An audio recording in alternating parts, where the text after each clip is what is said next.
فذکر فذکر فما انت بنعمت ربک بکاہن ولا مجنون۔ اب یہاں سے نبی اکرم صلی اللہ علیہ وسلم کو تذکیر کا حکم ہے کہ کفار کے اعتراضات کے باوجود آپ تذکیر جاری رکھیے، اور میں نے عرض کیا تھا کہ آیت نمبر 29 سے لے کر آیت نمبر 43 تک یہ مضمون چلتا ہے، اور اس میں خاص طور پر اللہ کریم نے جب سوالات کیے ہیں تو ام کے سے آغاز کر کے سوالات، ام کا معنی یا یہ ہے، سوال ہے، یا کیا، آ کی جگہ ام استعمال ہو جاتا ہے اور ام کی جگہ آ استعمال ہو جاتا ہے، تو آ کا مطلب ہوتا ہے کیا، اور ام کا مطلب بھی کیا بھی ہو سکتا ہے، یا بھی ہو سکتا ہے۔ تو سوالات کرنے سے پہلے اللہ تعالیٰ فرماتا ہے فذکر، اے حبیب صلی اللہ علیہ وسلم آپ ان کو نصیحت کرتے رہیے۔ تذکیر جو ہوتی ہے وہ نصیحت بھی ہوتی ہے اور یاد دہانی بھی ہوتی ہے، میں نے پہلے بھی عرض کیا، نصیحت بھی اور یاد دہانی کا مطلب ہوتا ہے ریمائنڈر، کہ آپ یاد دلائیے۔ پہلے پتہ ہے سب کو آخرت کیا ہے، سب کو پتہ ہے ہم دنیا میں کس لیے آئے ہیں، مقصد زندگی کو پتہ ہے، لیکن جو ہی آپ کوئی قرآن کی آیت سناتے ہیں ایک دوسرے کو، جو ہی آپ ایک دوسرے کو کوئی حدیث سناتے ہیں تو ایک دم انسان کو یاد آ جاتا ہے، ریمائنڈر۔ تو ریمائنڈر، یاد دہانی، تذکیر کا معنی یاد دہانی بھی ہے اور تذکیر کا معنی نصیحت بھی ہے۔ فذکر، اے حبیب صلی اللہ علیہ وسلم آپ تذکیر کرتے رہیے، یاد دہانی اور نصیحت فرماتے رہیے۔ فما انت بنعمت ربک بکاہن ولا مجنون، پس آپ اللہ کی نعمت سے، اللہ کے انعام سے آپ نہ تو کاہن ہیں اور نہ ہی مجنون ہیں۔ یعنی یہ وہ اعتراضات ہیں جو کفار نبی پاک صلی اللہ علیہ وسلم پر کرتے تھے، کبھی آپ کو کاہن کہتے تھے، کبھی آپ کو مجنون کہتے تھے۔ تو اللہ تعالیٰ فرماتا ہے فما انت بنعمت ربک، پس تو نہیں ہے اپنے رب کی نعمت کی وجہ سے، اپنے رب کے انعام کی وجہ سے تو نہیں ہے، کیا نہیں ہے، بکاہن ولا مجنون، نہ آپ مجنون ہیں نہ آپ کاہن۔ ام یقولون شاعر نتربص بہ، ام یقولون شاعر، یا وہ کہتے ہیں کہ شاعر ہے، نبی پاک صلی اللہ علیہ وسلم کو کہتے ہیں شاعر ہے۔ نتربص بہ، ہم انتظار کرتے ہیں اس کا، ریب المنون، حوادث زمانہ کا۔ منون اصل میں یہاں پہ آپ ایام سمجھ لیجئے، ریب کا مطلب شک اور تردد ہوتا ہے، تو جب بھی ریب منون کے ساتھ استعمال ہوتا ہے، یعنی زمانہ کے ساتھ شک استعمال ہو، تو اس کا مطلب ہوتا ہے حوادث زمانہ، کوئی آفت دنیا کی۔ ہم یہ انتظار کرتے ہیں، نتربص بہ ریب المنون، ہم انتظار کرتے ہیں کہ یہ اس کو کوئی حوادث زمانہ آ کر لے لیں۔ کیا مطلب؟ کہ نبی کریم صلی اللہ علیہ وآلہ وسلم کو کبھی تو وہ کاہن کہتے ہیں، کبھی وہ مجنون کہتے ہیں، کبھی شاعر کہتے ہیں، اور پھر کہتے ہیں کہ ہم انتظار کرتے ہیں کہ اس کو کوئی حادثہ پیش آ جائے، کوئی حوادث زمانہ کا یہ شکار ہو جائے، خود بخود ختم ہو جائے۔ ہم یہ انتظار کرتے ہیں کہ اس کی دعوت خود بخود ختم ہو جائے۔ ہم یہ حوادث، یعنی گردش ایام سمجھ لیجئے، ہم گردش ایام کا انتظار کرتے ہیں، جو اللہ کریم نے فرمایا تلک الایام نداولها بین الناس، ہم یہ دن لوگوں کے درمیان پھیرتے رہتے ہیں۔ تو ریب المنون کا معنی ہے گردش ایام یا حوادث زمانہ، تو ہم یہ انتظار کرتے ہیں کہ اس کو کوئی گردش ایام کے چکر میں یہ آ جائے یا حوادث زمانہ کا شکار ہو جائے، ہم اس بات کا انتظار کرتے ہیں۔ اور حوادث زمانہ کا انتظار کرتے ہیں تو کیا مطلب؟ اگر نبی پاک صلی اللہ علیہ وسلم پر کوئی حادثہ حوادث میں سے پیش آ جائے تو کیا مطلب؟ گویا نبی کریم صلی اللہ علیہ وسلم فوت ہو جائے، تو گویا آپ کی موت کا انتظار کر رہے ہیں، یا کسی بھی طرح کا ایسی آفت مصیبت آپ کے اوپر آئے کہ ہمارا یہ خود بخود مسئلہ حل ہو جائے، اس کا ہم انتظار کرتے ہیں۔ اللہ فرماتا ہے قل، اے حبیب صلی اللہ علیہ وسلم آپ فرمائیے، تربصوا، کرو انتظار۔ اب نہ تو اس کا جواب دیا کہ نبی پاک صلی اللہ علیہ وسلم کاہن نہیں ہیں، نہ اس بات کا جواب دیا کہ آپ مجنون نہیں ہیں، وہ تو کہتے تھے نا کہ کاہن اور مجنون، تو تیسری چیز وہ کہتے تھے شاعر۔ تو تینوں چیزوں کو کہ وہ کبھی کہتے ہیں کاہن، کبھی کہتے ہیں مجنون، کبھی کہتے ہیں شاعر، اور پھر کہتے ہیں کہ ہم انتظار کرتے ہیں، تو فرمایا قل تربصوا، آپ فرما دیجئے ہاں کرو انتظار۔ فَإِنِّي مَعَكُم مِّنَ الْمُتَرَبِّصِينَ، میں بھی تمہارے ساتھ انتظار کرنے والوں میں سے ہوں۔ لہٰذا لگ پتہ جائے گا، پتہ کیا چل جائے گا۔ یہ نہیں فرمایا کہ تم مر جاؤ گے میں بچ جاؤں گا، تم حوادث زمانہ کا شکار ہو جاؤ گے میں بچ جاؤں گا، نہیں، فوت تو سب نے ہونا ہے، کل نفس ذائقۃ الموت، سب نے فوت ہونا ہے۔ انتظار کس بات کا؟ اپنا اپنا انجام دیکھنے کا۔ تم اپنا انجام دیکھ لو، میں اپنا انجام دیکھ لوں گا۔ اللہ اکبر۔ ام تأمرہم احلامہم بہذا، وہ جو میں نے عرض کیا کہ یہ ام سے شروع ہوتے ہیں، کہ کم از یہ کوئی 14-15 اللہ کریم نے سوالات کیے ہیں۔ ام یقولون شاعر، یا وہ کہتے ہیں شاعر ہے، اور پھر یہاں فرمایا ام تأمرہم احلامہم بہذا، کیا ان کی عقلیں اس بات کا حکم دیتی ہیں ان کو، یعنی عقل ان کو یہ سکھاتی ہے کہ یہ کہا کرو، ام تأمرہم احلامہم بہذا، کیا ان کی عقل یہ کہتی ہے؟ عقل کیا کہتی ہے؟ لیکن 3 باتیں فرمائیں، کاہن، مجنون اور شاعر۔ اب یہ تینوں باتیں وہ بیک وقت کہتے تھے نبی پاک صلی اللہ علیہ وسلم کو۔ تو اگر کاہن ہو تو وہ بہت ہی سیانہ آدمی ہوتا ہے، مجنون ہو تو وہ دیوانہ ہوتا ہے، اس کو تو عقل ہی نہیں ہوتی، اور اگر وہ شاعر ہو اور وہ انتہائی عالی دماغ ہوتا ہے، وہ بھی ایک اچھے ادبی اور ایک جو معاشرتی ذوق رکھتا ہے، لہذا جب وہ تینوں باتیں اکٹھی کہتے ہیں نبی پاک صلی اللہ علیہ وسلم کے بارے میں، کبھی مجنون کہتے ہیں، کبھی کاہن کہتے ہیں، کبھی شاعر کہتے ہیں، تو اس سے ان کی اپنی عقل کا پتہ چل جاتا ہے کہ کتنے عقل مند ہیں۔ یعنی ان کی عقل کہاں گئی ہوئی ہے کہ ان کو یہ نہیں سمجھ آتی کہ کوئی آدمی بھی بیک وقت یہ 3 باتیں کسی ایک شخص میں نہیں ہو سکتی۔ ام تأمرہم احلامہم ھذا بھذا، کیا ان کی عقلیں اس بات کا حکم دیتی ہیں، یہ سکھاتی ہیں ان کو؟ ام ہم قوم طاغون، یا پھر یہ سرکش لوگ ہیں یہ اطاعت سے نکلے ہوئے لوگ، سرکش لوگ ہیں۔ ام یقولون تقولہ، یا پھر یہ کہتے ہیں کہ نبی پاک صلی اللہ علیہ وسلم نے قرآن خود بنا لیا ہے، تقولہ، بات بنانا، بات گھڑنا۔ ام یقولون تقولہ، یا پھر وہ کہتے ہیں کہ نبی کریم صلی اللہ علیہ وسلم نے خود گھڑ لیا ہے۔ بل لا یؤمنون، یعنی گھڑ لینے کی، نبی پاک صلی اللہ علیہ وسلم نے خود گھڑ لیا ہے، یہ کہتے تو ہیں، سوال تو یہ کرتے ہیں، لیکن ان کو اصل میں یہ پتہ ہے کہ نبی پاک صلی اللہ علیہ وسلم نے گھڑا نہیں ہے، ان کو معلوم ہے۔ بل لا یؤمنون، ایمان نہیں رکھتے اس بات پر، معلوم ہے ان کو، ایمان نہیں رکھتے، ان کو معلوم ہے کہ یہ نبی پاک صلی اللہ علیہ وسلم سچے ہیں، ان کو پتہ ہے کہ نبی کریم صلی اللہ علیہ وسلم نے خود نہیں بنایا، ان کو معلوم ہے کہ نبی کریم صلی اللہ علیہ وسلم پر وحی آتی ہے، ساری بات ان کو معلوم ہے، لیکن یہ ساری بات معلوم ہونے کے باوجود یہ کہتے ہیں کہ گھڑا ہے۔ جب یہ کہہ رہے ہوتے ہیں نا نبی پاک صلی اللہ علیہ وسلم کو انہوں نے خود گھڑا ہے، خود بنایا ہے، اپنا خود سے لکھا ہے، تو یہ اس وقت یہ اصل میں یہ صرف ایک بہانہ بنا رہے ہوتے ہیں اپنے ایمان، جو اپنا جو کفر ہے اس کے ایک دلیل کے طور پر۔ بل لا یؤمن، حقیقت بات یہ کہ مانتے، بے ایمان ہے یہ۔ اگر ایمان ان کے اندر ہوتا تو ان کو سمجھ آ جاتی، تو ان کو معلوم ہونے کے باوجود چونکہ انہوں نے انکار کیا ہوا ہے، کفر کیا ہوا ہے، اس کے علاوہ اور کوئی بات نہیں ہے۔ ایسا نہیں ہے کہ ان کو کوئی دلیل مل گئی ہے، نبی پاک صلی اللہ علیہ وسلم نے کوئی چیز گھڑ لی ہے، ایسا نہیں ہے۔ تو قرآن یہ سوال کرتا ہے کہ یہ کیا انہوں نے، کیا یہ جب کہتے ہیں کہ نبی کریم صلی اللہ علیہ وسلم نے گھڑ لیا ہے تو کیا یہ بات ہے؟ بل لا یؤمنون، حقیقت بات کیا ہے؟ ایمان نہیں رکھتے۔ فَلْيَأْتُوا بِحَدِيثٍ مِثْلِهِ إِن كَانُوا صَادِقِينَ، سبحان اللہ۔ قرآن کہتا ہے پھر اس جیسی کوئی بات لے آئیں نا، پھر فَلْيَأْتُوا بِحَدِيثٍ مِثْلِهِ، پھر لے آئیں اس جیسی کوئی بات، ان کانوا صادقین، اگر یہ سچے ہیں نا کہ نبی پاک صلی اللہ علیہ وسلم نے خود گھڑا ہے تو تم بھی گھڑ کے لے آؤ، کوئی چیز بنا لو۔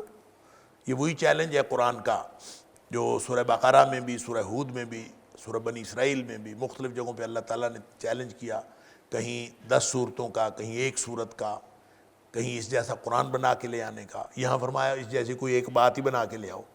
فَلْيَأْتُوا بِحَدِيثٍ مِثْلِهِ، اس جیسی کوئی بات بنا کے لے آؤ ان کانوا صادقین، اگر یہ سچے ہیں. ام خلقوا من غیر شیء ام هم الخالقون، یا پھر یہ خلقوا پیدا کیے گئے ہیں من شیء من غیر شیء، کسی بھی چیز سے نہیں پیدا کیے گئے. کیا یہ پیدا کیے گئے ہیں من غیر شیء، کسی بھی چیز سے نہیں؟ یعنی کیا یہ اس کا مطلب یہ ہے کہ یہ بغیر کسی خالق کے پیدا ہوئے ہیں؟ کسی نے ان کو پیدا نہیں کیا، پیدا کرنے والے کے بغیر پیدا ہوئے؟ ام ہم الخالقون، یا پھر یہ خود پیدا کرنے والے ہیں، خود خالق ہیں؟ یہ سوال ہے. اب دیکھیں اس سے پہلے، یہ ام خلقو سے پہلے جتنی باتیں ہوئی ہیں نبی کریم صلی اللہ علیہ وسلم کی حیثیت کے بارے میں ہوئی. اب جو بات ہو رہی ہے اب نبی پاک صلی اللہ علیہ وسلم کی لائی ہوئی تعلیم کے بارے میں ہو رہی ہے. پہلے آپ کی حیثیت کے بارے میں، کبھی یہ مجنون کہتے ہیں، شاعر کہتے ہیں، کاہن کہتے ہیں، اس کے بارے میں بتایا کہ نبی پاک صلی اللہ علیہ وسلم نہ مجنون ہیں، نہ کاہن ہیں، نہ شاعر ہیں. اور نبی کریم صلی اللہ علیہ وسلم کے بارے میں جب اس طرح کی بات کرتے ہیں تو ان کی اپنی عقل جو ہے اس پر ان کو ماتم کرنا چاہیے کہ کوئی عقل مند آدمی یہ بات کر نہیں سکتا. تو ان کی عقلیں اس بات کا حکم دیتی ہیں اگر ان کے پاس کوئی عقل ہے. تو پھر فرمایا کہ جو کہتے ہیں کہ نبی کریم صلی اللہ علیہ وسلم نے خود گھڑ لیا ہے، اگر انہوں نے گھڑ لیا تو تم بھی ایک بات بنا کے لے آؤ. اب جو نبی پاک صلی اللہ علیہ وسلم نے جس بات کی تعلیم دی ہے اس تعلیم میں سب سے پہلی بات یہ ہے کہ تمہارا خالق اللہ ہے. سب سے پہلی بات، یا ایھا الناس اعبدوا ربکم الذی خلقکم، اپنے خالق کی بندگی کرو، یہی بتایا تھا، والذین من قبلکم، اور جو تم سے پہلا خالق. اب وہ بات بھی نبی پاک صلی اللہ علیہ وسلم کی یہ بات یہ نہیں مانتے، یعنی اللہ تمہارا خالق ہے یہ بھی نہیں مانتے. اور جب یہ نہیں مانتے تو حقیقت میں دل سے تو مانتے ہیں کہ اللہ ہی خالق ہے. آپ کو معلوم ہے نا کہ اللہ تعالیٰ نے مختلف جگہوں پہ ان کا عقیدہ بیان کیا ہے، وَلَئِن سَأَلْتَهُم مَّنْ خَلَقَ السَّمَاوَاتِ وَالْأَرْضَ، آپ ان سے پوچھو زمین و آسمان کو کس نے پیدا کیا، ان سے پوچھو کہ تمہیں کس نے پیدا کیا، رزق کون دیتا ہے، سورج چاند کس کے کنٹرول میں. یہ اللہ کریم نے یہ عقیدہ سورہ عنکبوت میں، سورہ زخرف میں، سورہ مومنون میں، مختلف جگہوں پہ اللہ تعالیٰ. تو کیا کہیں گے آگے؟ لَيَقُولُنَّ اللَّهُ، ان کا جواب یہ ہوگا کہ اللہ ہی نے سب کچھ کیا، ہمیں پیدا بھی اللہ کیا، سب کچھ اللہ نے کیا. تو پھر نبی پاک صلی اللہ علیہ وسلم کی بات کیوں نہیں مانتے؟ اس پر صرف اور صرف نبی کریم صلی اللہ علیہ وسلم کی بات کو جھٹلانے کے لیے یہ بات کرتے ہیں. آپ کی تعلیمات کو جھٹلاتے ہیں جبکہ خود تسلیم کرتے ہیں کہ اللہ ہی پیدا کرنے والا. تو اللہ پوچھتا ہے کہ اگر یہ نبی کریم صلی اللہ علیہ وسلم کی بات کو نہیں مانتے تو پھر کیا یہ بغیر کسی پیدا کرنے والے کے پیدا کیے گئے؟ ہم خلقوا من غیر شیء، بغیر کسی پیدا کرنے والے کے پیدا کیے گئے. دنیا میں کوئی ایسی چیز پیدا ہوتی ہے جو بغیر کسی پیدا کرنے والے کے پیدا ہو جائے، خود بخود پیدا ہو جائے، خود بخود چل پڑے؟ تو ام خلقوا من، کیا یہ بغیر کسی کے بنانے والے کے پیدا کر دیے گئے ہیں؟ کیا ایسے ہے؟ ام ہم الخالقون، یا پھر دوسری صورت یہ ہو سکتی ہے کہ انہوں نے خود اپنے آپ کو بنا لیا ہو یعنی بنانے والا تو کوئی نہ کوئی ہے. تو اگر انہوں نے خود اپنے آپ کو بنایا ہو تو اس کا مطلب ہے خالق اور مخلوق ایک ہی چیز ہے. یہ کیسے ہو سکتا ہے کہ آدمی خود پیدا بھی کیا گیا ہو اور خود پیدا کرنے والا بھی ہو؟ یہ دونوں باتیں کیسے ایک ہو سکتی ہیں؟ ام ہم الخالقون، یا خود پیدا کیا ہو انہوں نے یا کوئی پیدا کرنے والا ہو. یعنی آپ کیا کہنا کیا چاہتے ہیں؟ ام خلقوا من غیر شیء، کیا یہ بغیر پیدا کرنے والے کے پیدا ہو گئے ہیں؟ ام ہم الخالقون، یا پھر خود یہ پیدا کرنے والے ہیں؟ ام خلقوا السماوات والارض، کیا زمین و آسمان انہوں نے پیدا کیے ہیں؟ بل لا یوقنون، معلوم ہے ان کو کہ سب کچھ پیدا کرنے والا اللہ ہے. بل لا یوقنون، بھائی یہ یقین نہیں رکھتے. معلوم ہے، اور جب بھی ان سے پوچھو یہی کہتے ہیں لا یقولن اللہ، اللہ ہی پیدا کرنے والا. اس کا یقین نہیں. اس کا مطلب ہے معلوم ہونا اور یقین ہونا دو مختلف باتیں ہیں.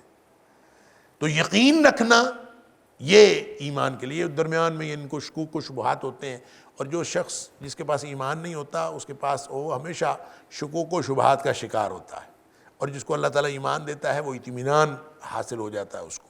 ام عندہم خزائن ربک ام ہم المسیطرون، کیا ان کے پاس جو ہے وہ رب کے خزانے. اب جب یہ یقین نہیں کرتے، اللہ تعالیٰ کی باتوں پر یقین نہیں رکھتے، تو پھر یہ کیا سمجھتے ہیں کہ انہوں نے سب کچھ تقسیم انہوں نے کرنا تھا. ام عندہم خزائن ربک، کیا ان کے پاس رب کے خزانے ان کے پاس ہیں. یہی اسی قسم کا جواب اللہ تعالیٰ نے وہاں دیا تھا جہاں اللہ تعالیٰ نے فرمایا کہ یہ کہتے تھے کہ اگر نبی کسی کو بنانا ہی تھا تو یہ جو طائف اور مکہ کے کسی بڑے آدمی کو بنا دیتے. لولا نزل هذا القرآن على رجل من القريتين عظیم، یہ جو دو بستیاں ہیں ان میں سے کسی بڑے آدمی کو جو ہے وہ قرآن دے دیا جاتا، اس کے اوپر نازل کر دیا جاتا. قرآن اگر نازل کرنا بھی تھا تو کسی سردار پر ہوتا. تو وہاں اللہ تعالیٰ نے فرمایا تھا اہم یقسمون رحمت ربک، کیا یہ رب کی رحمتیں تقسیم کر رہے ہیں. اللہ اکبر. لہٰذا یہاں اللہ تعالیٰ سوال کرتا ہے، سوالیہ انداز میں پوچھتا ہے ام عندہم خزائن ربک، کیا ان کے پاس رب کے خزانے ہیں کہ یہ ساری جو ہے انہوں نے خود کرنا تھا. ام ہم المسیطرون، یا پھر یہ ایک با اختیار داروغے ہیں. یعنی ایک تو یہ کہ خزانے ان کے پاس وہ اختیار، سارا اختیار خود تقسیم کرتے ہوں، خزانے تقسیم کرتے ہوں. ایک یہ ہے کہ یہ خزانے یہ خزانوں کے مالک تو نہیں ہے، یہ دوسری صورت ہے. خزانوں کے مالک تو نہیں ہے لیکن یہ با اختیار داروغے ہیں کہ خزانے کے اوپر کھڑے ہیں، جس کو چاہیں دیں، جس کو چاہیں نہ دیں. تو اللہ تعالیٰ سوالیہ انداز میں پوچھتا ہے کہ کیا تمہارے پاس رب کے خزانے ہیں یا تم با اختیار داروغے ہو، کیا ہے مسئلہ. ام لہم سلم یستمعون فیہ، یا پھر ان کے پاس کوئی سیڑھی ہے یستمعون فیہ، سیڑھی لگا کے آسمان پہ چڑھ جاتے ہیں، وہاں سے کچھ سن کے آ جاتے ہیں. کیا کوئی ایسی بات ہے؟ وہاں سے انہوں نے کوئی بات سن لی ہے. فلیات مستمعہم بسلطان مبین، پھر لائے ان کا سننے والا کوئی دلیل، کوئی واضح دلیل لائے جس نے کوئی سنی ہو. یعنی ایسا کوئی حکم انہوں نے اوپر سے سن لیا ہے اور وہ حکم یہ دنیا پر نافذ کر رہے ہیں، تو ایسی کوئی بات سنی ہے تو پھر کوئی اگر سننے والا ہے تو وہ کوئی دلیل لے کے آئے کہ اس نے سنا ہے. یعنی ایسا کچھ بھی نہیں. ام لہ البنات ولکم البنون، کیا اس کے لیے بیٹیاں اور تمہارے لیے بیٹے. کیسی تقسیم ہے. ام لہ البنات، اس کے لیے بیٹیاں، وَلَكُمُ الْبَنُونَ، اور تمہارے لیے بیٹے. یعنی خود تم بیٹیاں پسند نہیں کرتے، بیٹی پیدا ہو جائے تو مرنے لگتے ہو، اور بیٹا پیدا ہو جائے تو خوش ہوتے ہو، بیٹی پیدا ہو جائے تو اس کو زندہ درگور کر دیتے ہو، اور اپنی یعنی بیٹی گھر میں موجود ہونا عار سمجھتے ہو. اور اللہ جو خالق و مالک ہے پوری کائنات کا، اس کے لیے فرشتوں کو بیٹیاں قرار دیتے ہو. یعنی کیسی تقسیم کرتے ہو.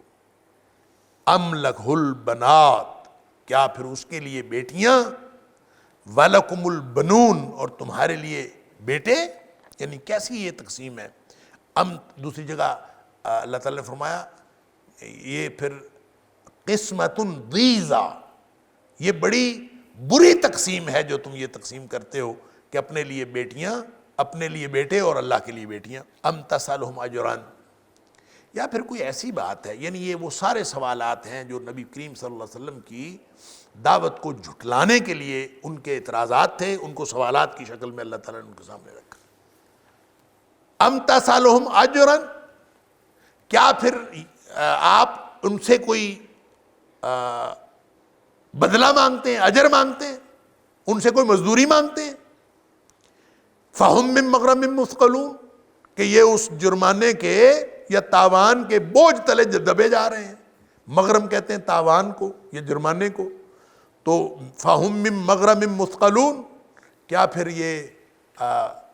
یہ اس جرمانے کے یا اس تاوان کے بوجھ تلے دبے جا رہے ہیں، مرے جا رہے ہیں کہ کوئی آپ نے ان سے اجر مانگ لیا ہے. ام عندہم الغیب فہم یکتبون، کیا پھر ان کے پاس کوئی غیب کا علم ہے؟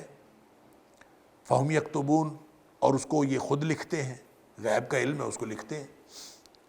ام عندہم الغیب، یہ نہیں فرمایا ام الغیب عندہم، ام عندہم الغیب، کیا انہی کے پاس غیب ہے؟ فہم یکتبون، کہ پھر اس کو لکھ لیتے ہیں۔ ام یریدون کیدا، کیا پھر یہ کوئی منصوبہ بندی چاہتے ہیں، کوئی مکر و فریب، کوئی ایسا منصوبہ چاہتے ہیں؟ فالذین کفروا هم المکیدون، یہ تو منصوبہ بنا نہیں سکتے، یہ تو منصوبے میں گھیرے گئے ہیں۔ مکیدون، یہ خود ایک منصوبے کا شکار ہو گئے ہیں۔ فالذین کفروا، پس وہ لوگ جو کافر ہوئے، هم المکیدون، یہ اصل میں چال میں آ گئے ہیں، یہ منصوبہ بندی کا شکار ہو گئے، هم المکیدون۔ ام لہم الہ غیر اللہ، کیا ان کا کوئی الہ ہے اللہ کے علاوہ؟ ام لہم، کیا ان کے لیے الہ، کوئی الہ ہے غیر اللہ، اللہ کے علاوہ؟ انہوں نے کیا، یعنی سارے کے سارے قرآن نے سوال کی شکل میں پورا عقیدہ ان کا کچا چٹھا نکال کے باہر پھینک دیا۔ سبحان اللہ عما یشرکون، پاک ہے اللہ عما یشرکون، ہر اس چیز سے جس کا وہ شرک کرتے ہیں، جو وہ شرک کرتے ہیں اس سے اللہ تعالیٰ پاک ہے۔ وَإِن يَرَوْا كِسْفًا مِّنَ السَّمَاءِ سَاقِطًا، اگر یہ آسمان سے کوئی ٹکڑا گرتے ہوئے بھی دیکھیں نا، وَإِن يَرَوْا، اور اگر یہ دیکھیں كِسْفًا مِّنَ السَّمَاءِ سَاقِطًا، آسمان سے کوئی ٹکڑا گرتے ہوئے دیکھیں، يَقُولُوا سَحَابٌ مَّرْكُومٌ، تو یہ کہیں گے کہ یہ تہ بتہ کوئی بادل ہے، یعنی آسمان سے ٹکڑا بھی گر رہا ہو نا، آسمان کے سر پہ گر رہا ہو، جیسے ان کے اوپر عذاب آیا تھا قوم عاد کے اوپر، اور وہ بھاگ کے گئے تھے بادل دیکھتے ہوئے کہ یہ تو بادل ہے، عارض ممطرنا، یہ تو بادل ہے ہمارے اوپر بارش برسائے گا، اور جب وہاں گئے تو پھر اوپر سے آگ برسنے لگی، اللہ تعالیٰ معاف فرمائے، شعلے نکلنے لگے بجائے اس میں سے پانی کے۔ تو فرمایا کہ اگر یہ آسمان سے کوئی، یعنی اتنی بڑی نشانی بھی دیکھ لیں کہ آسمان کا کوئی ٹکڑا گرتا ہوا دیکھ لیں، یقولوا سحاب مرکوم، تو انہوں نے ماننا نہیں ہے کہ آسمان گر رہا ہے، اس کی بھی انہوں نے کوئی نہ کوئی تعویل کر دینی ہے، انہوں نے کہنا ہے یہ طے بطے بادل ہے، یہ اور کچھ نہیں ہے، یعنی کچھ نہیں ہو رہا، ہر چیز کے بارے میں ان کا اتنا کیجول رویہ ہے، انہوں نے کہا کچھ نہیں ہے، یہ تو بس طے بطے بادل ہے اور کچھ نہیں ہے۔ اللہ تعالیٰ فرماتا ہے فذرہم، آپ ان کو چھوڑ دیجئے، حتیٰ یلاقوا یومہم الذی فیہ یصعقون، یہاں تک کہ وہ اس دن کو جا ملیں جس دن یہ بے ہوش کر دیے جائیں گے، یعنی جس دن قیامت آ جانی ہے اس دن تک کے لیے ان کو چھوڑ دیجئے۔ یوم لا یغنی عنہم قیدہم شیئا، جس دن ان کی منصوبہ بندی، ان کا مکر و فریب کوئی فائدہ نہیں دے گا، ولا ہم ینصرون، اور نہ ہی یہ مدد کیے جائیں گے۔ وَإِنَّ لِلَّذِينَ ظَلَمُوا عَذَابًا دُونَ ذَلِكَ، اور بے شک ان لوگوں کے لیے جنہوں نے ظلم کیا، عذابًا، ان کے لیے عذاب ہے، دون ذالک، اس کے علاوہ بھی۔ اللہ اکبر، یعنی یہ جو بے ہوشی ہے قیامت والے دن کی، یا اس دن تڑپ کے گر جانا ہے، آسمان سے کوئی ٹکڑا گرنا ہے، یہ تو چھوٹے عذاب ہیں، اور جو شرک کرتے ہیں ان کے لیے بڑے عذاب ہیں۔ فَإِنَّ لِلَّذِينَ ظَلَمُوا، جن لوگوں نے ظلم کیا، کیا مطلب؟ جنہوں نے شرک کیا، اِنَّ الشِّرْكَ لَظُلْمٌ عَظِيمٌ، جنہوں نے شرک کیا، عذاباً، ان کے لیے عذاب ہے، دون ذالک، وہ عذاب جو ہے وہ اس کے علاوہ یا اس سے پہلے عذاب ہے۔ اللہ اکبر، وَلَٰكِنَّ أَكْثَرَهُمْ لَا يَعْلَمُونَ، اس سے دون ذالک سے لوگوں نے دو طرح سے معنی لیے ہیں، ایک تو یہ ہے کہ اس سے پہلے بھی عذاب ہے، یعنی اخروی عذاب کے علاوہ دنیا میں بھی عذاب ہے، دون ذالک، اور ایک اس کا مطلب یہ ہے کہ اس کے علاوہ بھی عذاب ہے، کہ جو چھوٹے چھوٹے عذاب ہیں اس کے بعد جو بڑا عذاب ہے، وَلَنُذِيقَنَّهُم مِّنَ الْعَذَابِ الْأَدْنَىٰ دُونَ الْعَذَابِ الْأَكْبَرِ لَعَلَّهُمْ يَرْجِعُونَ، تو چھوٹے عذاب اور بڑا عذاب۔ وَلَٰكِنَّ أَكْثَرَهُمْ لَا يَعْلَمُونَ، اور لیکن ان میں سے اکثریت جو ہے وہ جانتی نہیں ہے۔ وَاصْبِرْ لِحُكْمِ رَبِّكَ فَإِنَّكَ بِأَعْيُنِنَا، پس ڈٹے رہیے، لِحُكْمِ رَبِّكَ، اپنے رب کے حکم کے ساتھ، فَإِنَّكَ بِأَعْيُنِنَا، یعنی کیا مطلب ڈٹے رہیے، یعنی آپ اپنے رب کے حکم کے ساتھ جو آپ کو مشن دیا گیا ہے اس مشن پر ڈٹے رہیے۔ وَاصْبِرْ لِحُکْمِ رَبِّکَ، آپ ڈٹے رہیے اپنے رب کے حکم کے ساتھ۔ فَإِنَّكَ بِأَعْيُنِنَا، پس آپ ہماری آنکھوں کے سامنے ہیں، ہم آپ کو دیکھ رہے ہیں، یعنی کوئی مسئلہ نہیں، آپ لگے رہیے، ڈٹے رہیے۔ اور یہ جو ڈٹنا ہے نا، وَاصْبِرْ، آپ ڈٹے رہیے، یہ اصل میں جب حالات مشکل ہوتے ہیں تو صبر کے مقامات، ڈٹنے کے مقامات بڑھتے جاتے ہیں۔ جیسے جیسے حالات مشکل آتے ہیں، ڈٹنے کے اور صبر کے مقامات بڑھتے جاتے ہیں، مواقع بڑھتے جاتے ہیں، اور جب صبر کے مواقع بڑھتے ہیں تو اجر کے مواقع بڑھتے ہیں، کیونکہ مومن کے لیے تو اجر ہے، صبر جو ہے مومن کے لیے اجر ہے۔ تو جو نبی پاک صلی اللہ علیہ وسلم کو حکم دیا کہ آپ ڈٹے رہیے، تو یہ گویا ان کے ذریعے سے پوری امت کو حکم ہے کہ آپ سب جو ہے اللہ کے دین پر ڈٹے رہیے، حالات جیسے مرضی ہوں۔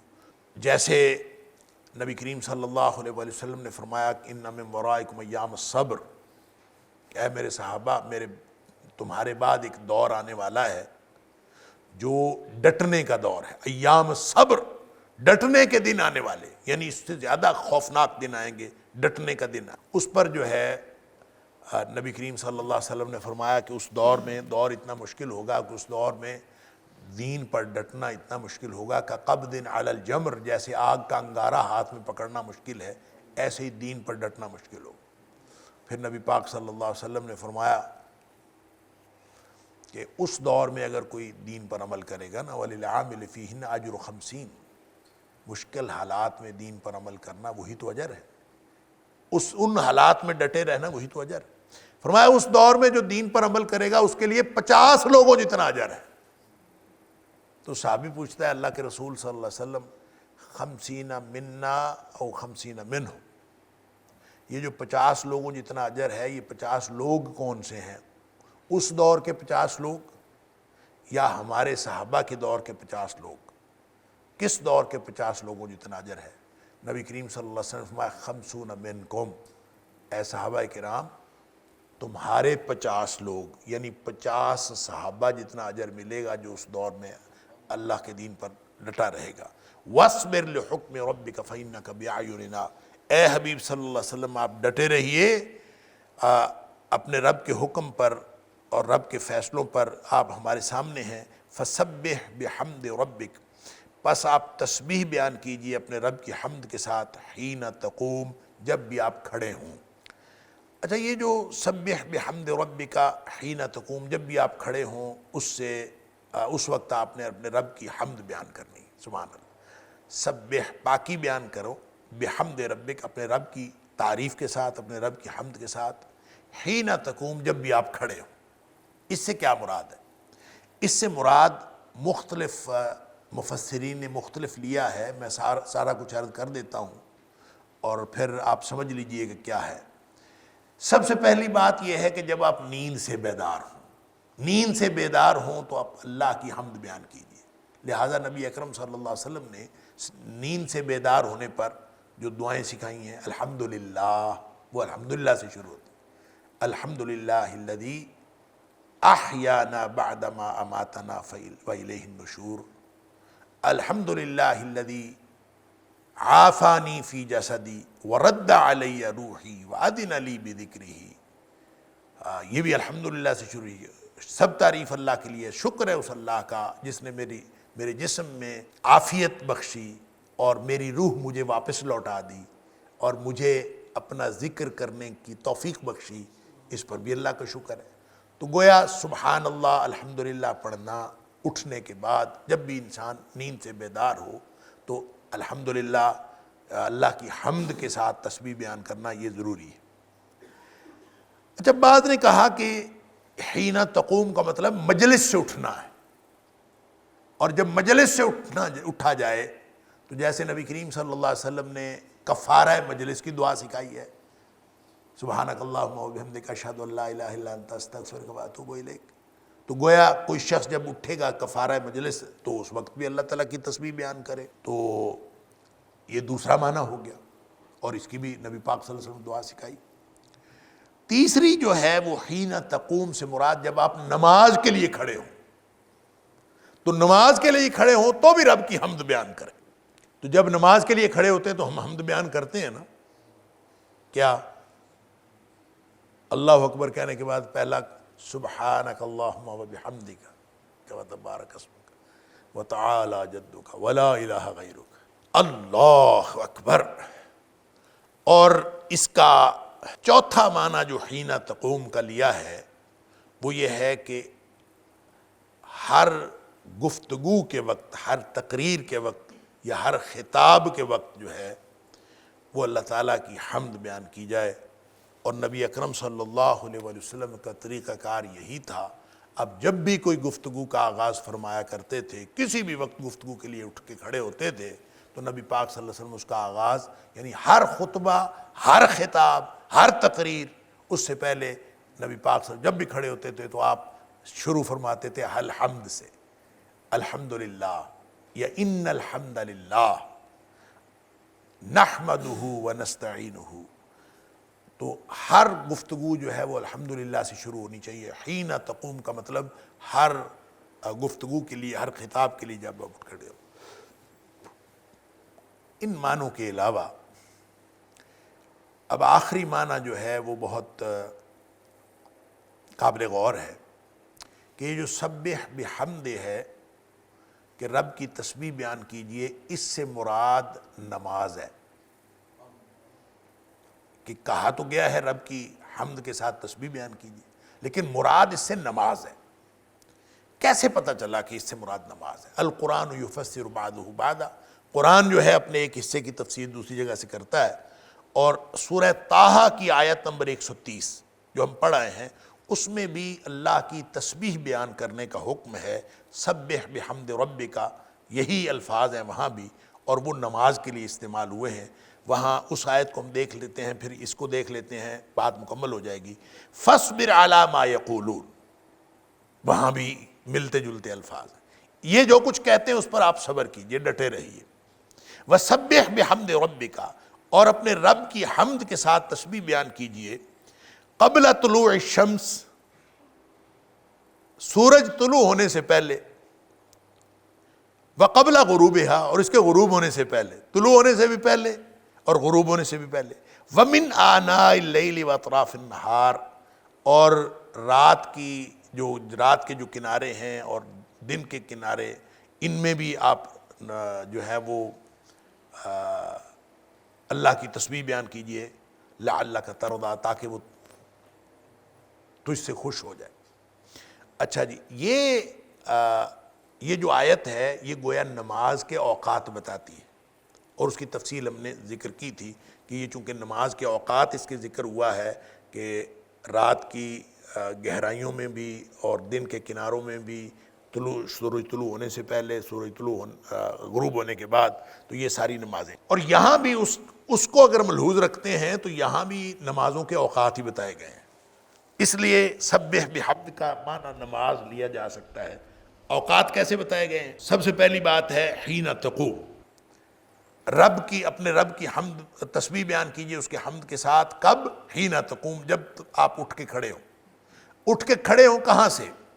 تو اس سے مراد حین تقوم جو ہے، اس سے مراد نیند سے اٹھنا ہے، نیند سے بیدار ہونا ہے. تو نیند سے بیدار ہونا سے مراد کون سی نیند ہے؟ رات والی نیند بھی ہو سکتی ہے، اور بہت سارے مفسرین نے کہا ہے کہ جب انسان رات کو اٹھے تو اٹھ کے 2 رکعت پڑھے، تو یہ اس سے مراد وہ والی نماز ہے جو کوئی بھی شخص رات کو اٹھ کے 2 رکعت پڑھتا ہے. یا پھر اس سے مراد فجر کی نماز ہے کہ فجر کی نماز انسان جب نیند سے بیدار ہو تو اٹھ کے 2 رکعت نماز پڑھتا ہے، یعنی سنتوں کے بعد نفل پڑھتا ہے، تو یہ فجر کی نماز اس سے مراد. لیکن صحیح بات یہ ہے کہ اگر اس کو ہم نمازوں کے اوقات کے ساتھ منسلک کریں تو پھر یہ حین تقوم سے مراد رات والی نیند نہیں ہو سکتی. اس سے مراد دوپہر والی نیند ہے جب انسان اٹھ کے ظہر کی نماز پڑھتا. اس لیے کہ جو لوگ قیلولہ کرتے ہیں دن میں، اکثر جو لوگوں کا معمول، اب تو خیر معمولات چینج ہو گئے اور لوگوں کی دیہڑی مزدوری کے معاملات بھی اور طرح کے ہو گئے، اور صبح 7 سے لے کر صبح 6-7 بجے یا 8-9 بجے سے لے کر رات تک جو ہے لوگ لگے رہتے ہیں اسی کام میں. تو سونے کا موقع نہیں ملتا. لیکن ہم نے اپنے بڑوں کو بھی دیکھا ہے, تو جو ہمارے بزرگ تھے, میں نے اپنے بڑوں کو دیکھا ہے, تو وہ ان کا معمول عام طور پہ یہی تھا کہ وہ ظاہر ہے تہجد کے وقت اٹھ جاتے تھے, پھر ان کو کافی دیر وہ جاگنا پڑتا تھا فجر سے پہلے, پھر فجر کی نماز پڑھتے, پھر فجر کی نماز پڑھ کے پھر جو ہے وہ اشراق تک بیٹھتے, پھر اشراق کے اپنے نوافل پڑھتے, پھر اس کے بعد اپنا جو واک وغیرہ کرنی ہے یا کوئی ناشتہ وغیرہ کرنا ہے, پھر اس کے بعد پھر وہ نماز پڑھتے, اوابین کی نماز جس کو کہتے ہیں, یا ضحیٰ اس سے پہلے چاشت کی نماز جس کو کہتے ہیں, وہ پڑھتے. اچھا, یہ پڑھ کے پھر وہ سو جاتے تھے. میں نے اپنے والد صاحب کو دیکھا ہے, وہ اکثر جو ہے وہ یہ تقریباً جو 10:30 11 بجے کا وقت ہے, اس وقت وہ تقریباً 1 گھنٹے کے لیے سوتے تھے. اور ویسے بھی اگر کوئی شخص رات کا اٹھا ہوا ہو, تہجد کے وقت کا اٹھا ہوا ہو, تو وہ اگر تھوڑی دیر آرام نہ کرے تو باقی دن اس کا کوئی نہیں گزرتا صحیح, اس کو تھوڑا سا آرام کرنا پڑتا ہے. تو میں اکثر دیکھتا تھا کہ والد صاحب جو ہیں وہ اس دوران یہ تقریباً جو 10 10:30 کا وقت ہے, اس سے لے کے 11 11:30 تک یہ 1 گھنٹہ تقریباً وہ سوتے تھے. تو مفسرین نے لکھا ہے کہ یہ جو حین تقوم ہے, یہ دوپہر والا قیلولے کی جو سو کو اٹھنا ہے, یہ وہ اس سے مراد ہے. اور اس میں جو 2 نمازیں ہیں ظہر کی اور عصر کی, یہ اس کے اندر شامل ہیں کہ گویا اٹھ کے جب آپ نیند سے بیدار ہو جائیں تو پھر آپ نماز پڑھیں. تو اس میں وہ 2 نمازیں جو نبی اکرم صلی اللہ علیہ وآلہ وسلم نے ان کے اوقات بتائے, اس کی تفصیل بتائی کہ وہ اوقات کیا کیا ہیں, تو گویا ان میں ظہر اور عصر جو ہے وہ دونوں نمازیں اس کے اندر شامل ہیں. حین تقوم میں ظہر اور عصر کا وقت. اور پھر آخری آیت جو ہے وَمِنَ اللَّيْلِ فَسَبِّحْهُ, اور رات کو بھی اس کی تسبیح بیان کریں. تو 2 رات کی 2 نمازیں جو ہیں, ایک مغرب اور عشاء, یہ دونوں جو ہے جو نبی پاک صلی اللہ علیہ وسلم نے اس کے اوقات بتائے وہ من اللیل ہو گئے. اور وَإِدْبَارَ النُّجُومِ, اور جو ستاروں کے چھپ جانے کے بعد ہے وہ بھی نماز. اور ستاروں کے چھپ جانے کے بعد نماز کون سی ہے, وہ ہے فجر کی نماز. تو یوں گویا یہاں بھی 5 نمازوں کا وقت ہے. اگر اس کو عمومی طور پر تسبیح کہیں گے تو تسبیح یا حمد بیان کرنا, اللہ کی حمد کے ساتھ تسبیح بیان کرنا, وہ ذکر اذکار کے بارے میں بھی نبی پاک صلی اللہ علیہ وسلم نے ان سارے اوقات میں نبی پاک صلی اللہ علیہ وسلم نے الگ الگ حکم دیا ہے. اور میں نے عرض کر دیا کہ اگر وہ 4 مفاہیم لیے جائیں حین تقوم سے, تو چاروں جگہ نبی پاک صلی اللہ علیہ وسلم نے ذکر کا حکم دیا ہے. اور اگر اس سے مراد نماز لی جائے تو 5 اوقات جو ہیں نماز کے وہ اس کے اندر شامل ہے. اللہ تعالیٰ مجھے اور آپ کو قرآن سمجھنے اور عمل کرنے کی توفیق عطا فرمائے. وآخر دعوانا الحمدللہ رب العالمین. إن هذا القرآن يهدي للتي هي أقوم ويبشر المؤمنين الذين يعملون الصالحات أن لهم أجرا كبيرا.